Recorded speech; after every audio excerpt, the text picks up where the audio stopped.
No, I mean, I agree. What can I say? In fundamental physics, we've not had any breakthroughs that have been verified experimentally for a very long time. That's just true. Can't argue with that. What if the past 40 years of fundamental physics research have been leading us down a dead end? What if there's something historically and structurally rotten that's holding us back from understanding the true nature of reality? In this conversation with Professor Sean Carroll, a renowned physicist, philosopher, and author who's been at the forefront of some of the most exciting and controversial developments in modern physics, he reveals the truth behind how he sees the supposed crisis in fundamental physics. In 2023, Sean stirred up the physics community with his episode on the crisis in physics, arguing that there is no crisis. Some professors cheered him on, while other professors stated that he strawmanned their views, defending physics as a whole rather than their criticisms about fundamental physics specifically. Today, Sean Carroll clears the air, all while explaining other heated topics, such as where the laws themselves come from and what it means that our universe is a hologram. What might the next revolution in physics look like? How are you doing today, sir? Doing well. Thanks for having me on. What's something you're working on that you're excited about? I always tend to work on bunches of things at once.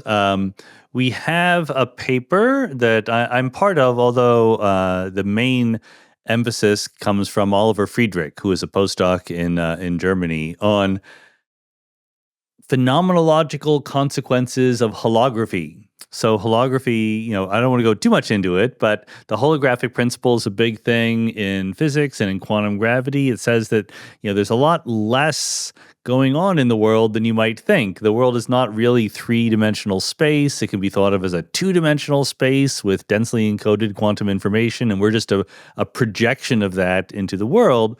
And so Oliver and a bunch of us tried to propose a way that would actually make a difference for experimental signatures, in particular the ice cube experiment at the South Pole that is looking for high-energy cosmic rays in the Antarctic ice. People say there are different forms of holography. So ADS-CFT is one form. What are other forms? Well, that's a great question. When I was your age, we had the holographic principle, but we didn't have ADS-CFT yet, right? The original idea came from Gerard de 't Hooft, Leonard Susskind, and others thinking about black hole information. Since Hawking's time, that the entropy of a black hole is proportional to the area of its event horizon, which on the one hand, maybe is a surprise if you think about black holes too much like a box of gas. For boxes of gas, the volume is the volume that matters when you calculate the entropy, not the area of the boundary. But for the vacuum state of a quantum field theory, it's actually very natural for areas to be proportional to entropies. So maybe from that perspective, it's not so surprising. But anyway, to try to sort of reconcile it all, 't Hooft and Susskind ended up proposing their early version of the holographic principle, which said that the total amount of quantum information specifying the state of a black hole sort of can be thought of as living on its event horizon. There's no extra information hidden inside, deep inside the volume of the black hole. But it was very vague. Like, okay, what are you going to do with that? What do you mean lives on? It wasn't quite clear what was going on.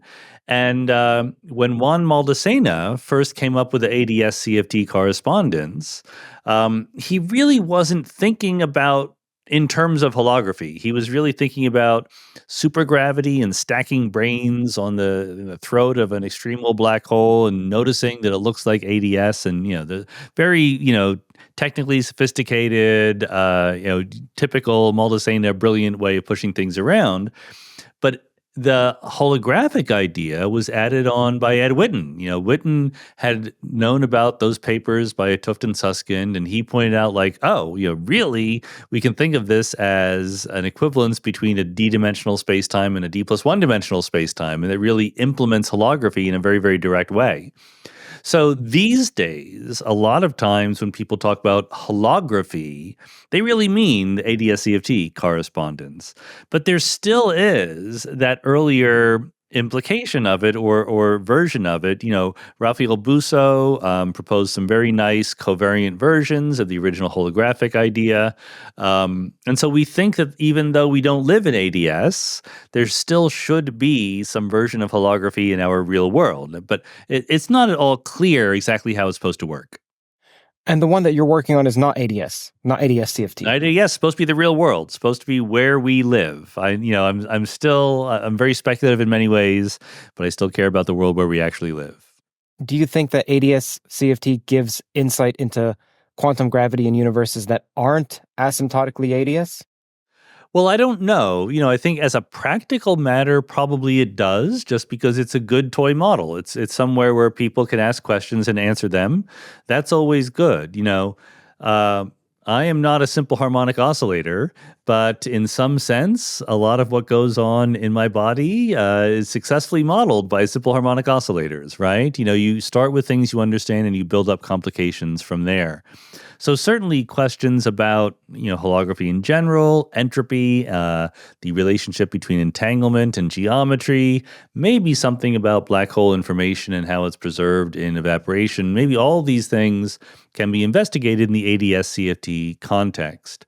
But I do still think that the fact that we don't live in ADS CFT matters in some sense. I don't think that every interesting quantum gravity question is going to be answered by looking at ADS. There's a bit of a looking under the lamppost kind of aspect where we're hoping to answer all the quantum gravity questions looking at ADS because that's what we understand. But I think that, whether it's because there's a finite entropy for de Sitter space or whatever, I think there's going to be a fundamentally different set of things that we can and must discover outside of the ADS context. So what is the difficulty with duality in de Sitter spacetime and CFT? So I guess before I answer that, let me ask who's the audience that I should be aiming at? How sophisticated do we get here? I can try to be very general or very specific. Yes. Well, the audience tends to be researchers and professors in math, physics, comp sci, philosophy. So you can speak at the graduate level if you like. In fact, this podcast, just so you know, is infamous for its technical depth. Great. People appreciate when we delve into the recondite inner workings and the abstruse mechanics. They appreciate and they crave the details on TOE. Okay, cool. So in the ADS CFT correspondence, there's two kind of amazing things that happen that are crucially important to the success of the correspondence. Probably more than just two, but let me highlight two. And of the two I'm going to highlight, one is obvious and everyone highlights it, and the other one is kind of underplayed, I think. The obvious one is that since the time of Roger Penrose, who figured out how to do conformal diagrams, that is to say, to take a whole big space-time and to shrink it down to a finite piece of paper and look at and think about the infinity of that space-time in a rigorous, careful, mathematically respectable way. One of the nice things about anti-de Sitter space is that its boundary at infinity is a space-time. It has, if you're in d plus one dimensional anti-de Sitter space, so you have d dimensions of space, one dimension of time, the boundary is a space-time of dimension d, so d minus one dimensions of space and one dimension of time. So there's sort of naturally a hope that you can relate the dynamics in the bulk to the dynamics in the boundary. They're both dynamical theories. They both have space where you can define initial conditions and you have time where you can evolve it. The other thing that is not as celebrated but also crucially important in anti-de Sitter space is that anti-de Sitter space is infinitely big. Even if you think that a finite region of space only has a finite dimensional Hilbert space, which might be suggested to you by the holographic principle or by black hole entropy or whatever, in ADS, there's an infinite number of finite regions of space. So the theory as a whole naturally has an infinite dimensional Hilbert space. And therefore, the boundary theory can and turns out to be sensibly be a quantum field theory. that has an infinite dimensional Hilbert space. So not only is it a theory, a dynamical theory at the boundary all by itself, but it's the kind of theory we know and love that we have really been working on for a long time. Now, in de Sitter space, where you have a positive cosmological constant, and let's forget for the moment, put aside the fact that there's also a Big Bang and there's matter in the universe and whatever, let's just think very simply about de Sitter space. Both of those nice features no longer are true. The Number one, the conformal boundary of de Sitter space is space-like, not time-like. It's partly a sphere in the future and partly a sphere in the past. And number two, it depends on how you slice de Sitter space, but you can slice it so that the volume at any one spatial slice is finite. And in particular, an observer inside a horizon sees a finite dimensional horizon entropy that they want to associate with that. So for the purposes of an observer in de Sitter, again, we don't know the answers for sure, but it's at least plausible that if there is a holographic description, it is in terms of a finite dimensional Hilbert space. And it might not be a field theory, right? Because field theories have infinite dimensional Hilbert spaces. And it might not be a theory with any time dependence because it's not a space-like, a time-like boundary. So I think that there's, profound differences between ADS and DS, and we haven't quite wrapped our brains around them. There's very admirable attempts to think about what holography would look like in de Sitter space. Celestial holography is the most popular approach right now, but none of it is anywhere nearly as advanced and reliable as what we know in anti-de Sitter. Is there a bound in the finite dimensional case? Like it tells you that the maximum dimensions of the Hilbert space is 25? Or is it just that there exists some n? No, we actually know the number. So, whenever you have two things. Number one, a system with a finite entropy, a finite entanglement entropy. Let's be careful that we really need to assume that we're talking here about the von Neumann entropy, the quantum mechanical entanglement entropy of one system with the rest of the world. If you know what that entropy is, and you know that it's the maximum entropy that the system can have, that there's no way to increase the entropy by changing its quantum state or its entanglement or whatever, then you have a pretty good idea of the dimensionality of its Hilbert space. It's roughly E to the entropy. I say roughly because it depends on, are you on microcanonical or canonical ensemble or whatever? What are you keeping fixed, et cetera? But, that's the order of magnitude. And so we think that de Sitter space is a maximum entropy configuration. I even wrote a paper, putting forward a quantitative argument to that extent. But people have thought it was true for long before our paper.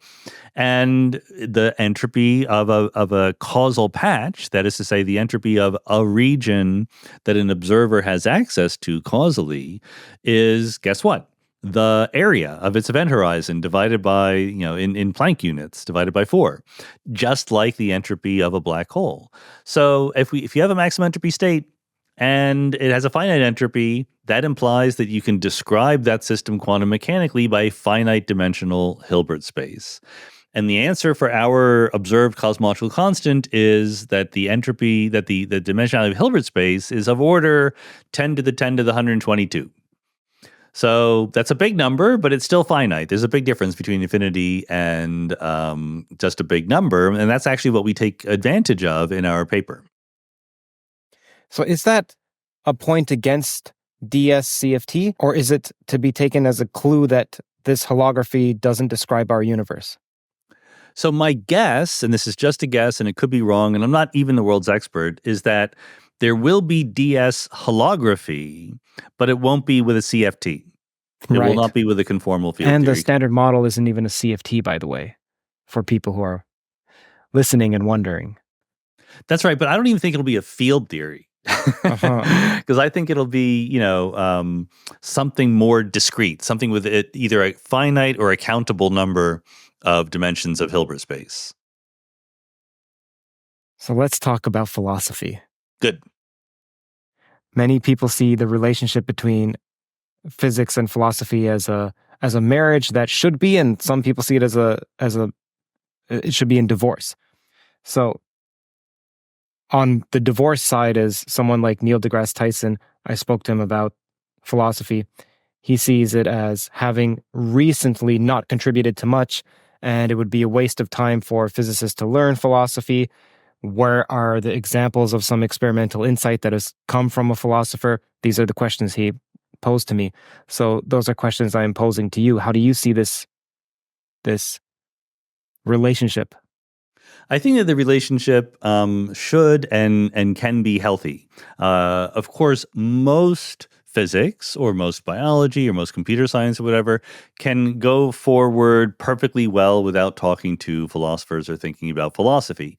You can't do science overall without thinking about philosophy. Scientists make philosophical statements all the time. They're just usually not very good philosophical statements. Just ask any scientist what counts as science. Whatever their answer is, it's a philosophy claim. It's not a scientific claim. And usually it's not going to be a very educated philosophy claim. And again, like I said, usually that doesn't matter. But there are some questions for which it matters a lot. I can give you a long list. The fundamental nature of quantum mechanics and the solution to the measurement problem. The fundamentals of statistical mechanics and the origin of the arrow of time. But let me give you an example that we don't hear very often, but is very relevant. We spent $10 billion building the Large Hadron Collider, right? We, the human race. That's a lot of money. And we found the Higgs boson, which is great. But before we built it, the motivation, the stated reason for building this was not just that we would find the Higgs boson. We thought that was probable, but we weren't just saying that. We said, look, there's very good reason to also suspect that we will discover other new particles. What was that reason? Well, it's mostly based on the hierarchy problem. The hierarchy problem says that the electroweak scale, roughly speaking, think of the mass of the Higgs boson or the expectation value of the Higgs field, same order of magnitude. By all of our conventional notions of naturalness, we think that that scale should not be too far away from the Planck scale, that quantum corrections to whatever classical value you put in tend to increase the effective electroweak scale to higher numbers until you hit some cutoff like at the Planck scale. And in fact, it's much lower. It's 16 orders of magnitude lower. So this seems unnatural to us. And therefore, we put a huge amount of intellectual effort into coming up with theories to explain that unnaturalness, to account for it, usually involving new particles or new phenomena like extra dimensions of space and so forth, all of which, many of which at least, had promised to be discoverable at the LHC. So in a very real sense, we built the LHC mostly because we have a naturalness problem in the known standard model of particle physics. Okay, but when you say you have a naturalness problem, guess what? That's a philosophy question. What do you mean natural? Who's to say what is natural? Did the physicists who put forward this argument consult with philosophers? No, they did not. And I'm not saying the philosophers would have fixed it, because I don't think that I'm very happy to criticize both physicists and philosophers. And I think that the philosophers missed a good chance to take this particular question seriously. And they really didn't. There's no very, very compelling. I think for the cases I gave earlier, for the foundations of quantum mechanics, for the foundations of statistical mechanics, philosophers have done a good job. They have sort of clarified the terrain, which is what their job is, not to make new experimental predictions. But I don't think they've clarified the terrain nearly as much as they should have when it comes to naturalness and things like that. Defining it as a problem itself, is that also assuming a philosophy? It's assuming a philosophy, yeah. So everyone always assumes a philosophy. Everyone thinks they have a feeling for like what is simple, what is natural, what is fruitful, and these are all words that philosophers have used talking about the philosophy of science for a long time.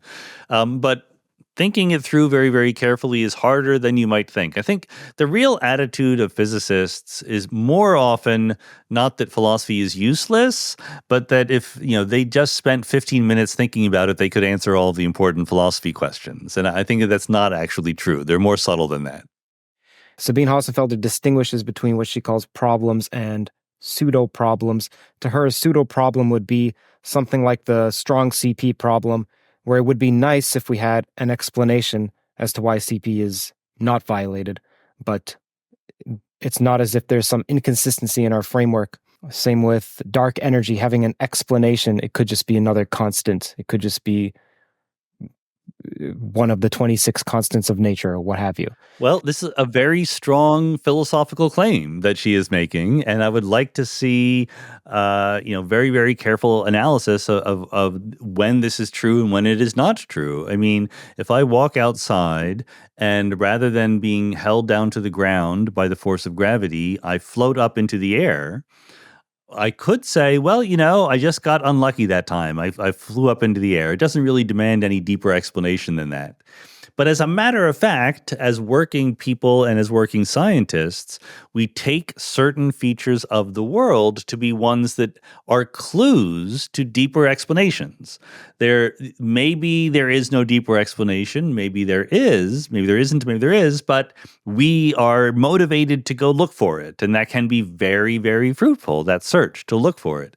Sometimes the search will not pan out. We will not find anything very different. Back in the day, they would have been very, very interested in explaining why exactly there are 5 planets in the solar system. Today, that doesn't seem like a very pressing issue, or why the fine structure constant is 1 over 137. Today, that's not really the most pressing issue. But we only figure out what is the pressing issue by pressing on the issues that we know about and taking those clues as seriously as we can.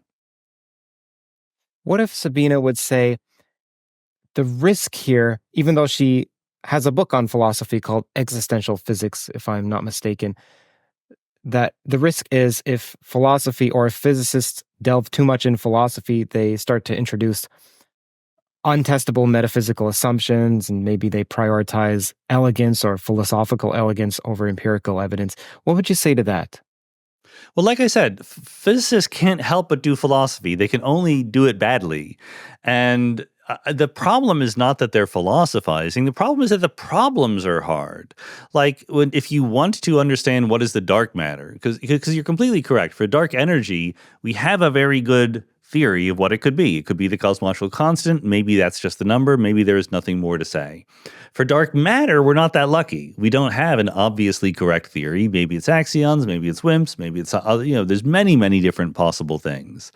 So you kind of have to choose what to think about, what makes the most sense to you. How are you choosing what to think about? You can't just think about everything. You literally don't have all those brain cells, right? You have to pick and choose what you're going to focus your efforts on. And that picking and choosing comes with ideas like simplicity, fruitfulness, fitting in with other things that we already think we know.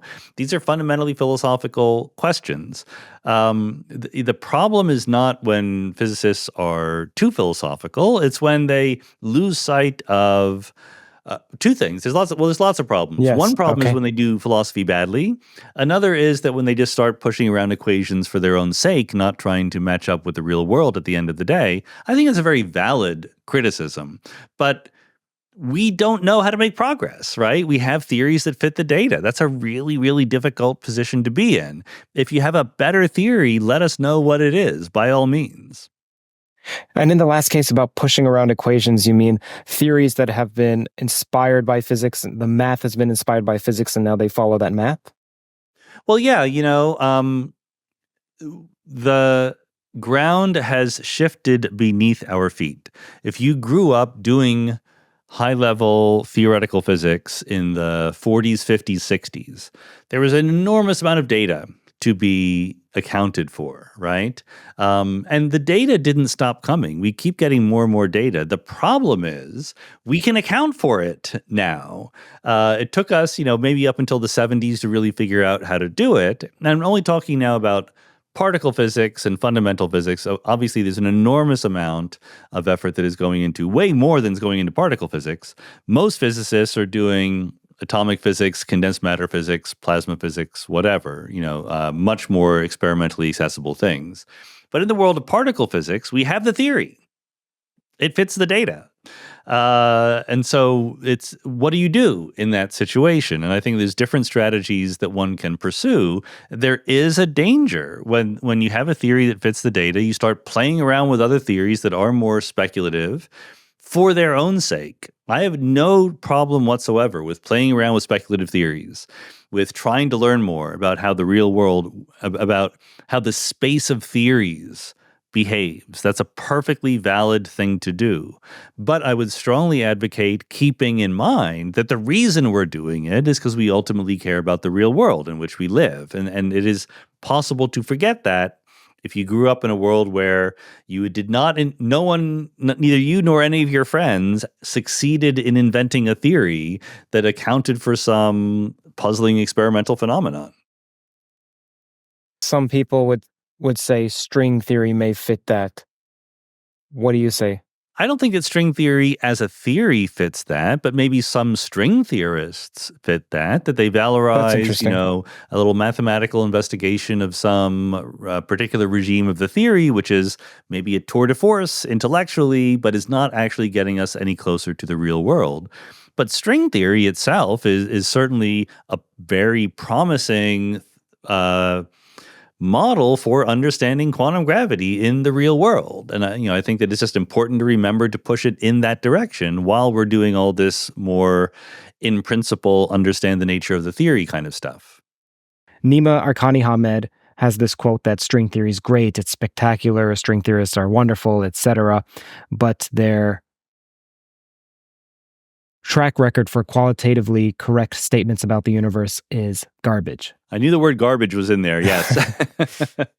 Yeah, I think that's right. I think that Nima and I both have respect for really good speculative theoretical work, but we also, at the end of the day, are going to judge its success by how well it fits with the real world. And I think it's perfectly fair to say string theorists have, number one, not given us any great explanations for the real world that are very direct and testable. And number two, do kind of have a track record of saying that they would. That's less often true now, but back in the 80s, they thought they were going to be computing the mass of the muon any day. And that turns out to be harder than we thought it would be. And again, I don't necessarily blame them. I get that you're excited about your theory. You're optimistic about how it's going to work out. But then you have to be able to reconsider when things don't work out your way. How do you feel about your video on the crisis in physics? I love that video. It was not really a video, it was audio, but it was a podcast episode that I did where, look, you can have different opinions about the state of modern physics, but I think that a lot of people, for deep sociological reasons, end up having these opinions without being very educated about why the state of modern physics is what it is. So the goal of that podcast conversation, that long solo podcast, was to explain to people that the particular beliefs that modern particle physicists have aren't just handed down by some priesthood and then accepted blindly. They grew up over the course of decades and huge amounts of very hard work and an enormous amount of experimental input to build this theory that is working very well for good reasons, the standard model plus general relativity. And also to understand why it is hard to go beyond that theory. It's not that we don't want to, It's easy to throw stones at the lack of success of people going beyond the standard model, but until you have a successful theory of going beyond it, I'm not going to worry too much about your critiques. So, are you aware of Peter Voigt's theories of everything? He has two, or Eric Weinstein's or Garrett Lisi's? I don't really follow those. No, those are not really mainstream approaches. So, they could be right. And then, like I said before, we don't have the brain capacity to think about every theory, right? So I'm concentrating on ones that I think have a much higher credence of eventually turning out to be right. Which are?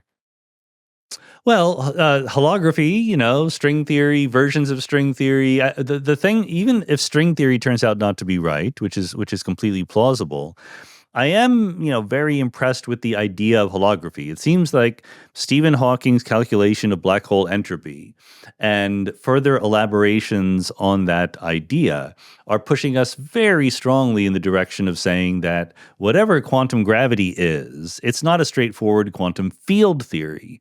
And I think this is the problem with a lot of attempted approaches to either unification or quantum gravity in particular. They still start with spacetime, and they take spacetime as a fundamental fundamental ingredient and then put things in space-time and try to let them interact. To me, the lesson of holography is that that is not the way that quantum gravity works. So even if string theory is not the correct approach to it, and I suspect that string theory is going to be at least either correct or related to something correct in some interesting way, but at least it is compatible with this holographic idea. I mean, this is where ADS-CFT fit in the game originally. It is open to the possibility that the space-time that we see around us is not the fundamental ingredient.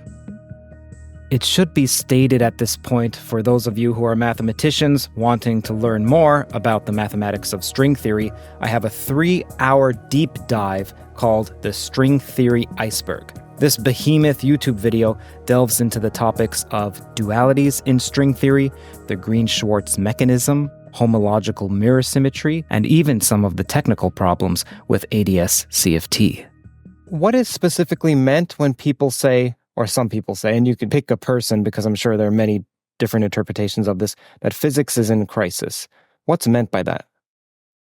You'll have to ask them, because I don't think it's true. I guess that there's different interpretations one could have, either that we're stuck, we haven't gone very far forward in fundamental physics, or they might think that individual physicists are doing things in the wrong way for some reason. But, again and again, I'm going to keep saying, the proof of the pudding is in the tasting, The alternatives that I've seen offered up are not that impressive to me.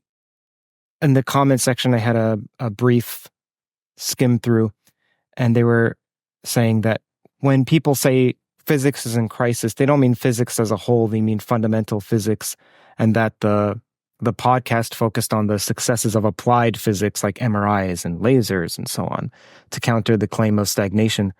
So attributing engineering feats to physics, and that if we detect the Higgs boson, sure, that's cool, it's wonderful, but that's a confirmation of an old theory. It's not a novel theoretical breakthrough. How do you respond to those comments? No, I mean, I agree. What can I say? In fundamental physics, we've not had any breakthroughs that have been verified experimentally for a very long time. That's just true. Can't argue with that. Again, most physics is not fundamental physics. If you look up the membership rolls of the American Physical Society and figure out what fraction of them are doing quantum field theory or gravity or whatever, it's a small fraction. There's a lot more interesting physics out there. You might personally not be interested in it. Good for you. That's fine. But it is going on. That's what employs most physicists. Would you say that part of the distaste for the phrase, hey, fundamental physics is in crisis, stems from your love for physics, your desire to convey that adoration to other people, and this whole meme of, hey, physics is in crisis, bro, is typically expressed by people, as you see, outside the field who lack a clear understanding of the reason behind what they're saying. They're just jumping on the bandwagon of being iconoclastic. Well, I think, everyone is welcome to their opinion about everything. I'm not going to gatekeep who gets to have an opinion about things.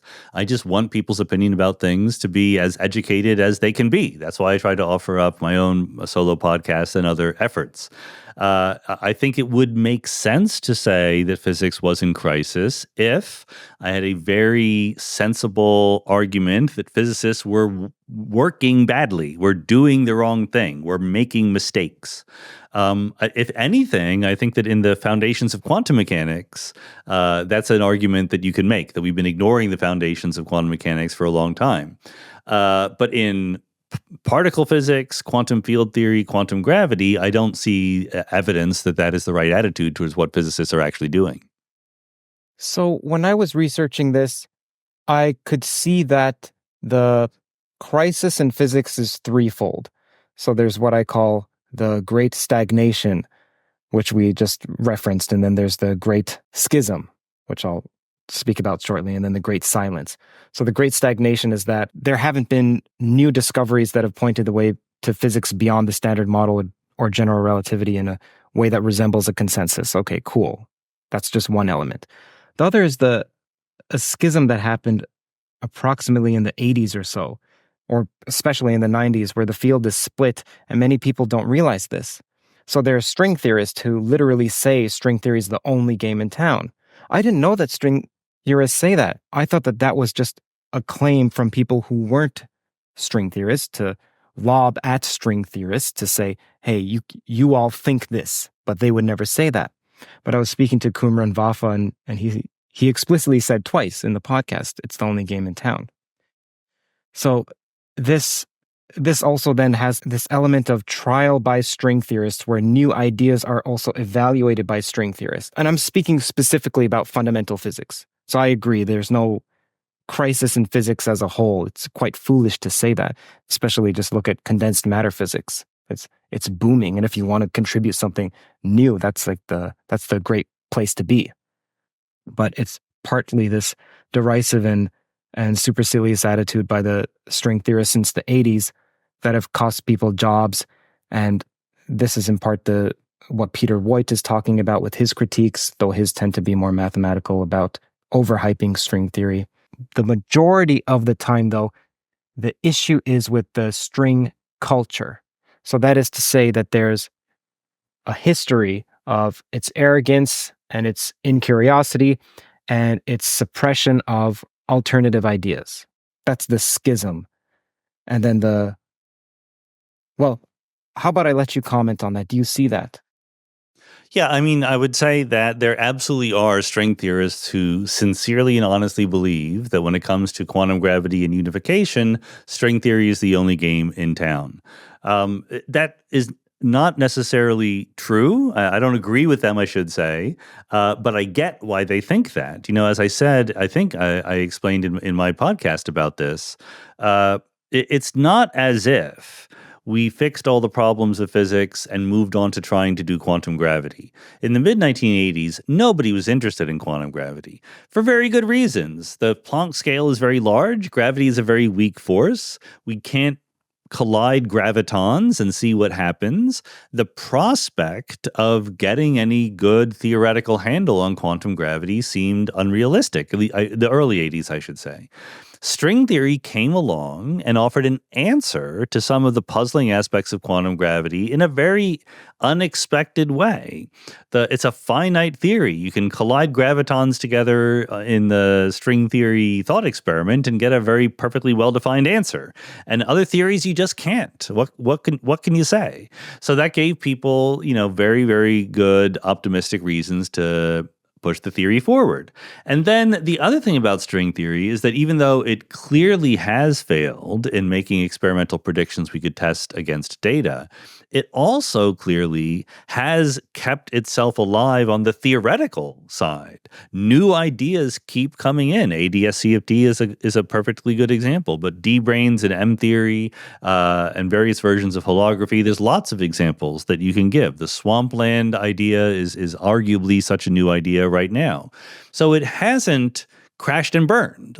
Many theories will look promising and then they will crash and burn. String theory has remained frustrating because it doesn't connect with data, but the number of theoretical ideas is enormously rich, and that's worth taking seriously. Now, I do have a little bit of sympathy with the view that you just expressed, but I would express it differently. I mean, I think that the way that it often gets expressed is just clearly sour grapes. It's clearly just being curmudgeonly, and people don't like my ideas. Therefore, I'm going to claim that they don't have a good attitude towards science more generally. I don't think that that's a valid way of arguing. But the way that I would be able to argue it is, look, precisely because experiment is not guiding us, we should be a little humble about what theories that we like and don't, because we can always fool ourselves. We can always trick ourselves when experiment is not there to set us straight. And so it's a very difficult thing to do. But what I would argue is that you should nevertheless, as a field, put some resources into approaches to physics that you think are probably wrong, right? Because you could be wrong yourself. So if there was someone out there who was allocating all of the jobs and all of the grants and all of the experimental work in physics, I would argue very strongly that even in the area of fundamental physics and unification and quantum gravity, they don't just put it into string theory. They should certainly put it into other areas as well. Here's the problem with that. There is no such person. There is no such, Pope of theoretical physics who decides who gets to be in the College of Cardinals. Instead, you have physics departments, right? And physics departments hire faculty members, and they don't hire them very often in theoretical physics. Maybe, if you're lucky, once every 5 years, you're hiring a new faculty member. So are you going to intentionally hire a faculty member working on an idea you think is probably wrong? Even if it would be good for the field because it, maintains diversity and keeps ideas alive, you yourself are not going to do that. It's probably not good for your department. So there is an academic tendency to bet too much money on the leading horse, right? To be a little bit too conventional and conservative because you don't know what's going to turn out right. It's easier to go with what is in the mainstream. So that absolutely, I would argue, has the effect of cutting off alternatives. And so I think both that there are good substantive intellectual reasons to be skeptical of the alternatives and that we should nevertheless do a better job than we do of supporting some work on them. So practically speaking, how could that be achieved? How should one allocate resources between different research programs in a data-starved field? How could the minority... I don't know. That's a very good question, but since I'm not the Pope of Physics, I don't have to answer it. I mean, I think it's somehow, I don't know, fellowships, prizes, grant money, I really don't know. Yeah, so if I see what you're saying, it's akin to saying trees are all born of the same birth. They're a fragile sapling at first, and maybe even a flimsy seedling. And then if someone was to say there are no alternatives to string theory, or at least none that are as developed, well, how do we know? Because there could be saplings, but there's the tree of string theory, which is growing its leaves and then just preventing the growth of others because of however the academic system works. So is that a fair recapitulation, or am I misguided? Yeah, no, I think that's basically on the right track. Yet another way I would put it is it's a game theory kind of thing.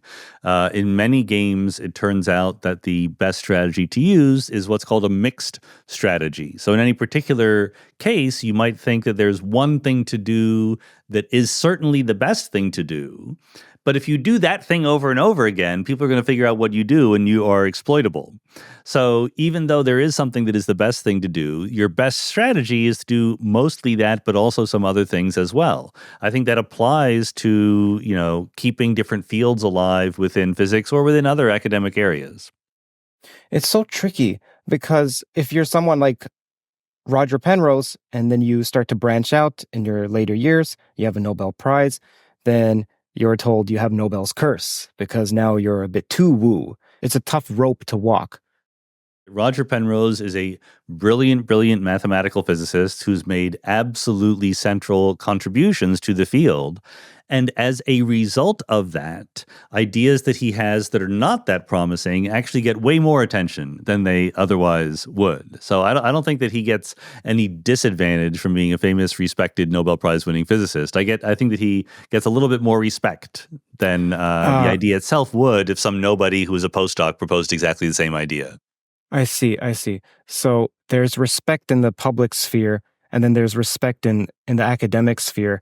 And so when I speak to people on this podcast, professors and so on, there was even one in particular, which I can tell you about off air because I don't want to give the person's name away. But she was saying that she and her professor friend were just cringing at Penrose speaking about orchestrated objective reduction, saying that he's gone off his rocker. So it seems like there's a trade-off. You either get public respect, but if you do so, you exchange some academic cred.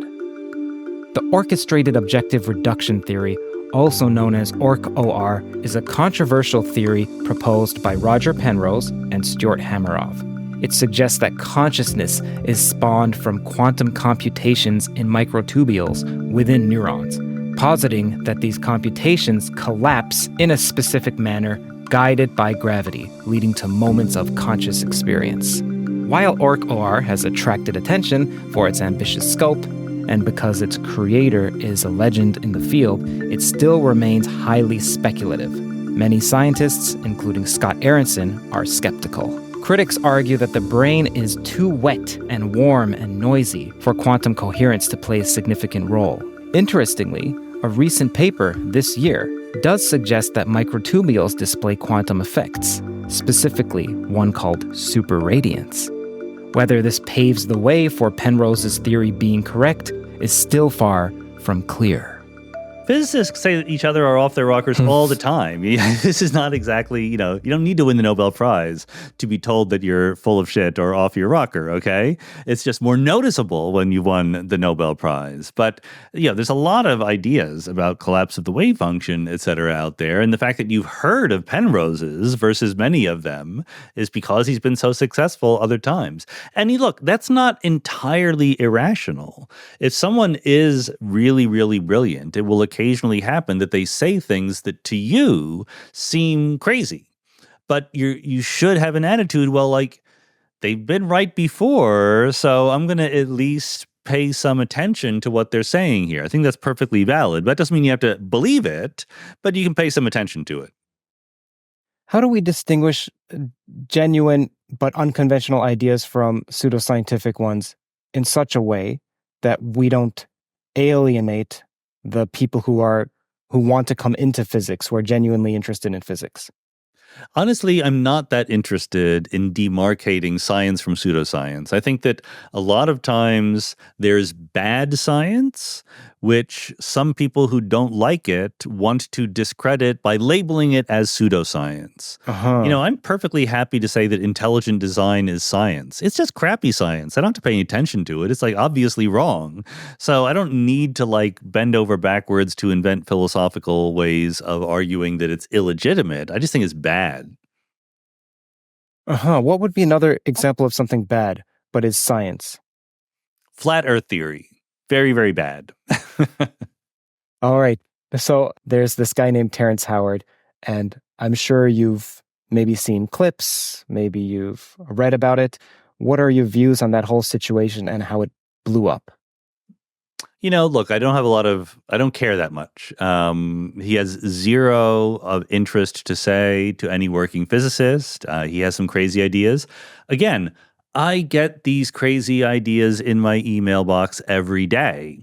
He gets noticed because he's a famous actor. He's good at something else, right? It's a way more extreme version of Roger Penrose getting noticed for his theories of consciousness and quantum mechanics.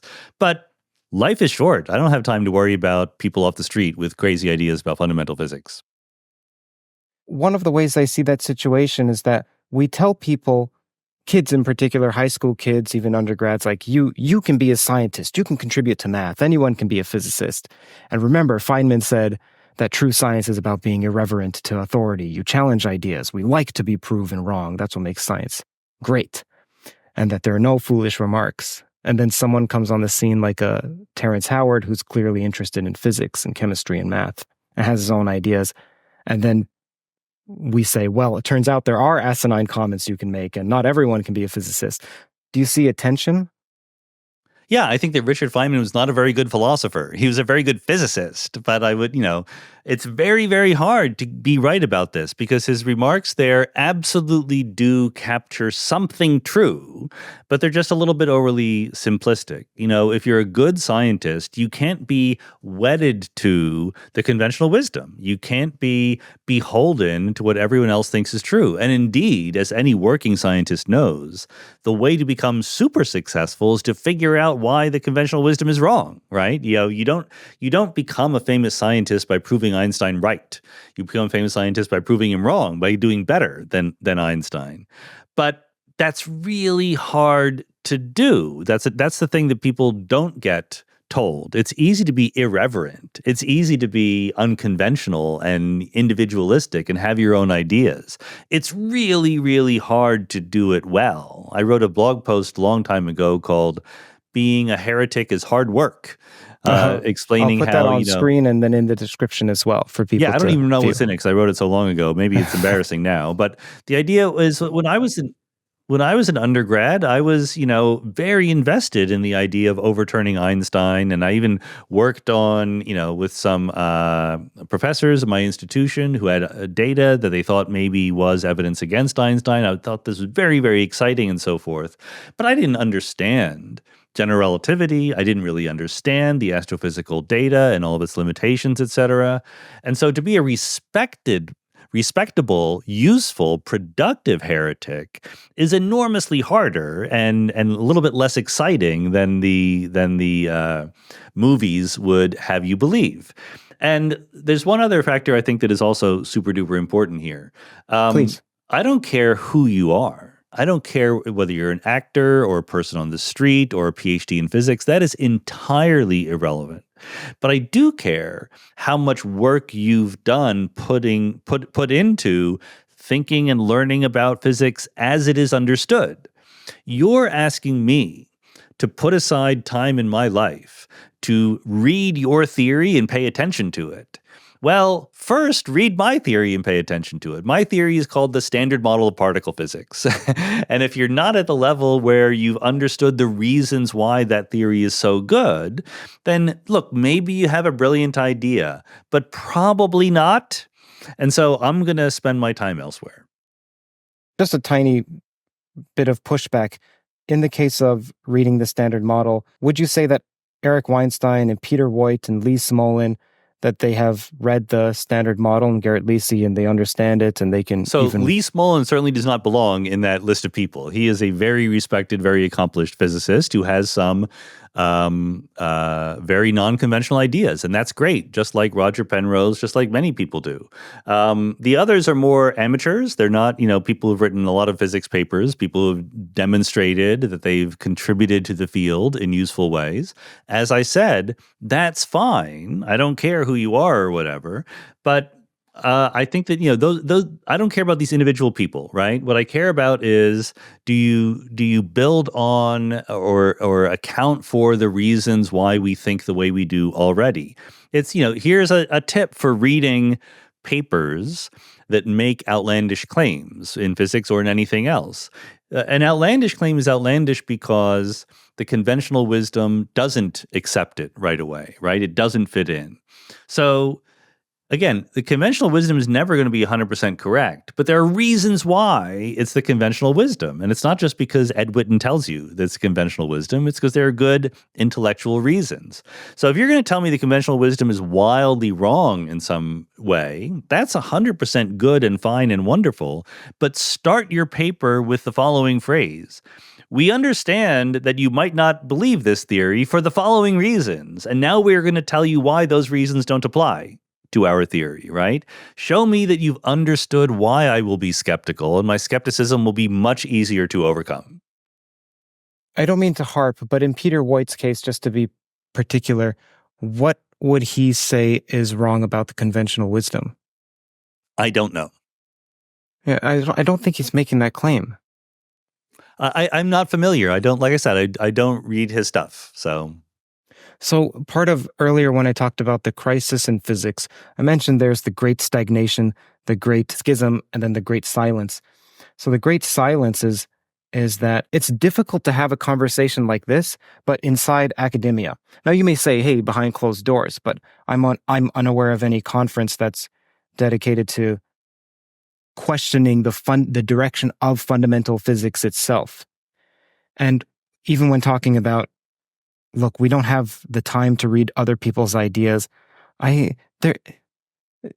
David Gross was speaking to Carlo Rovelli about loop quantum gravity versus string theory.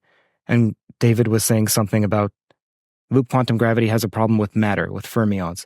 And Carlo Rovelli was like, what are you talking about? We solved that at least a decade or two ago. And David Gross is like, oh, that's news to me. And I'm there watching, many other people are watching, thinking, you don't have many competitors. Like string theory is 50% of the people in fundamental physics. You don't have many competitors. It's loop quantum gravity, maybe some asymptotic safe gravity, maybe some causal dynamical triangulations. But there's not much. And so you should be aware of the latest developments of your competitors.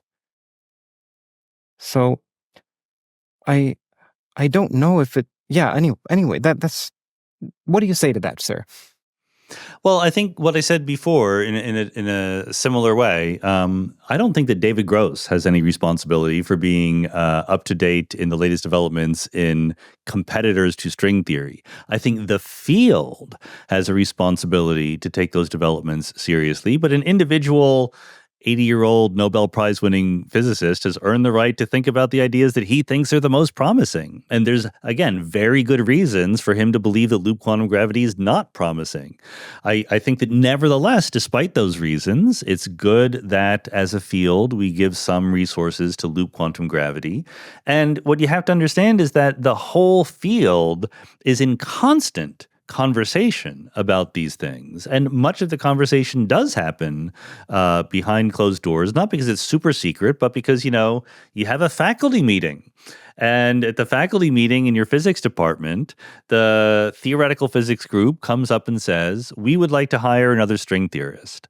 And the audience they're pitching to is not a bunch of string theorists, right? It's a bunch of condensed matter physicists and astrophysicists and atomic physicists. They have to make the case that a string theorist is what should be hired. They have to offer some reason. And likewise, someone who says, well, no, we should hire a loop quantum gravity theorist. They have to give some reason. They have to, what is the result? What is the breakthrough that you've made in loop quantum gravity? If you do, you will have a much higher chance of succeeding in convincing people to hire people like you. Like I said, there's not enough support for the more quirky minority perspectives, but it's not zero because there isn't a top-down hierarchy. There's always the chance for you to make your case. So even if the system is not perfect, the system does allow you to try to convince other people that what you're doing is promising in some way. So earlier we talked about how do we, practically speaking, divvy up the funds, or if that's even the correct approach to minority approaches, at least currently minority approaches.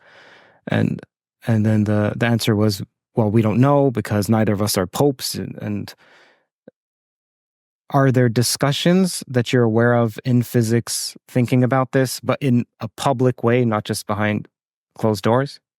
Sure. I mean, look, I've been to plenty of conferences where people have panel discussions on, the crisis in physics or the state of string theory or the future of physics in various ways. I mean, you can literally Google the Future of Physics conference, and there's plenty of those.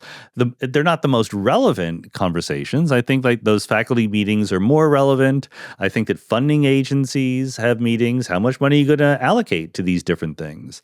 And empirically, different approaches to physics do die off. In the 60s, there was a big boom in S-matrix theory. And it was sort of an alternative to quantum field theory. But it didn't pay out, and quantum field theory did. And so quantum field theory won, and people stopped doing S-matrix theory, and people stopped giving funding to S-matrix theorists. That, of course, was in the heyday where you had all this wonderful experimental data guiding you as to which approaches worked and which ones didn't. And today we're not that lucky. So, I think that, like I said, I'm not. My focus is not in fixing the academic system. I don't think the academic system is perfect in any way, but I'm much more interested in understanding the universe.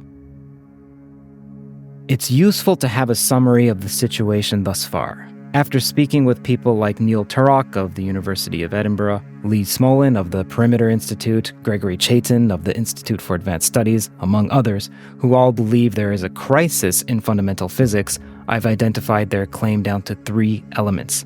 Number 1, the Great Stagnation. So this is the claim that since the 1980s, there haven't been experimentally verified theoretical innovations in fundamental physics. Now, this is a different claim than quote-unquote physics is in crisis. It's a specific claim. Indeed, you can do this exercise yourself. For fun, last week I went through every single Nobel Prize in physics since the 1980s and asked myself whether the award is being given for work based on a theory fomented after the 1980s, or if this was just confirmation of a theory cemented prior to the 1980s. How many instances do you think there were? 0. Number 2 is the Great Schism. This refers to the split that occurred in the physics community, particularly in the 1990s. Superstring theory emerged as a dominant paradigm, with some proponents claiming it's the only game in town, quote-unquote. This led to a divide between string theorists and those pursuing alternative approaches. The schism is not just about scientific disagreement, it's about academic positions and general direction. How should one allocate resources between different research programs in a data-starved field? And number 3, the Great Silence. This refers to the difficulty in having an open, constructive dialogue about the state of fundamental physics in academia. There's a perceived trial by string theorists, where new ideas are evaluated primarily by them. A string theorist may say that criticisms without offering an alternative is not useful. Put up or shut up. This sentiment was also levied against Peter Voigt in 2007, when he wrote Not Even Wrong. However, when someone does have a theory, they're also criticized for trying to promote their own theory, as happened again with Voigt in 2022. Now, both of these statements can't be true at the same time. From speaking with those aforementioned professors, as well as others who do believe there to be a crisis in fundamental physics, they keep reiterating that they're not being listened to, and they're misrepresented. For instance, string theorists claim that alternative theorists are resentful because the string theorists aren't working on their theories. However, the people that I speak to, both on air, and there are links in the description, and off air, suggest that the issue is more that string theorists won't listen to their theories. And that's a different claim. It's a claim of silence. The question becomes, if there is no global authority in physics to mandate change like a pope, and simultaneously that dominant paradigms like string theory persist due to self-reinforcing mechanisms, then at what point does it indeed become the moral onus of individual researchers, like a David Gross, for instance, to stay informed about competing theories? Just as peer review is seen as an obligation to give back to the field, what about staying aware of alternative developments as a duty to keep the field healthy? Now, the great stagnation may be changing, as there's now evidence, such as the muon G2 anomaly, and also DESI's new data on dark energy. You can read The Economist's article called The Dominant Model of the Universe is Creaking, which discusses these developments. So which of the two camps do you fall on? Is it the responsibility of the theorist for coming up with great new methods for testing their ideas, or the phenomenologists? Or is it with the experimentalists who aren't creative enough and they're proposing constantly new particle colliders? That's the meme that Sabina tends to promulgate, but of course that doesn't characterize all particle physicists or experimental particle physicists, or let alone experimental physicists in general. Either way, which of those two lanes do you subscribe to? It is entirely not the experimenter's job to do that. It is the theorist's job to do that. The experimenters are guided by theory. You don't do experiments randomly. You don't just throw instruments together and see what happens, right?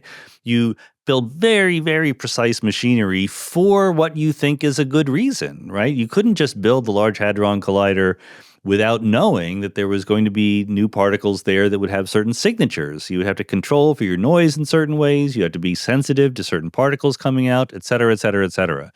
If the experimenters don't know what to look for, it is not their fault that they have not found data that overturns the theories that we already have.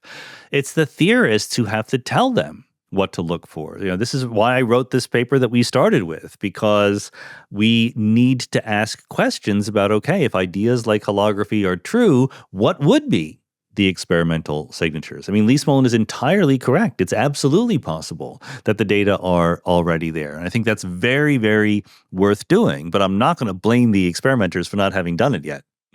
Yeah, I don't mean to blame Brian Keating or any of the experimenters who may be watching. Now, in 2018, you had a paper called Beyond Falsifiability. I found that title super interesting. Please, can you tell myself and the audience what the crux of that paper is? Sure.